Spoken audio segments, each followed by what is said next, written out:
কোলাজানৰ 15 নং ৰাষ্ট্ৰীয় ঘাইপথত ভয়ংকৰ পথ দুৰ্ঘটনা ডাম্পাৰ আৰু স্কুটিৰ সংঘৰ্ষ থিতাতে নিহত এজন অচিনাক্ত যুৱক আজি দুপৰীয়া 15 নং ৰাষ্ট্ৰীয় ঘাইপথৰ কোলাজানত সংঘটিত হয় এক ভয়ংকৰ পথ দুৰ্ঘটনাটোত এজন যুৱকৰ থিতাতে মৃত্যু হয় জানিব পৰা অনুসৰি আজি দুপৰীয়া প্ৰায় 12 বজাত লখিমপুৰৰ দিশৰ পৰা আহি থকা AR224457 নম্বৰৰ এখন ডাম্পাৰৰ সৈতে বিপৰীত দিশৰ পৰা আহি থকা AS06W4539 নম্বৰৰ এখন ইয়ামাহা ৰেজেট স্কুটিৰ মাজত 15 নং ৰাষ্ট্ৰীয় ঘাইপথৰ কোলাজান আৰক্ষী তহলদাৰী চকীৰ সন্মুখতে মুখামুখি সংঘৰ্ষ হোৱাৰ ফলতে সংঘটিত হয়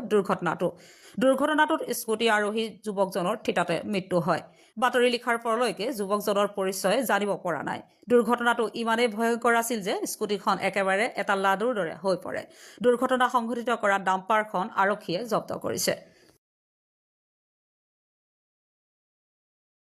ডাম্পাৰ এখন আহি আছিলে ইফালৰ পৰা লখিমপুৰ ফালৰ পৰা তাৰপিছতে স্কুটিৱালাজন মানে কোলাজানৰ ফালৰ পৰা গৈ আছিলে আমাৰ কোলাজান পিপি ফ্ৰণ্টতে পটকেনে সি সোমাই দিলে ঘূৰি দিলে তাৰমানে ৰাস্তা পাৰ হ'ব বিচাৰিলে সেইখিনি সময়তে ডাম্পাৰখনো আহি পাই গ'ল ডাম্পাৰে ব্ৰেক মাৰিছিলে নোৱাৰিলেগৈ স্কুটি ভাগি ছিগি গ'ল মানুহজন মানে অলপ টাইম উশাহ লৈ আছিলে এতিয়া বৰ্তমান কিন্তু উশাহ লোৱা নাই থিতাতে মৰিছে আচ্ছা ডাম্পাৰখন ক'ৰ আছিলে ডাম্পাৰখন এতিয়া ক'ৰ ধৰিব পৰা নাই গাড়ীখন আনি থৈছোঁ ফুটপুচ কৰিলেহে ওলাব আচ্ছা স্কুটিখন ক'ৰ গম পোৱা নাই 06 লিখা আছে ডিব্ৰুগড় ৰেজিষ্ট্ৰেশ্যন হয়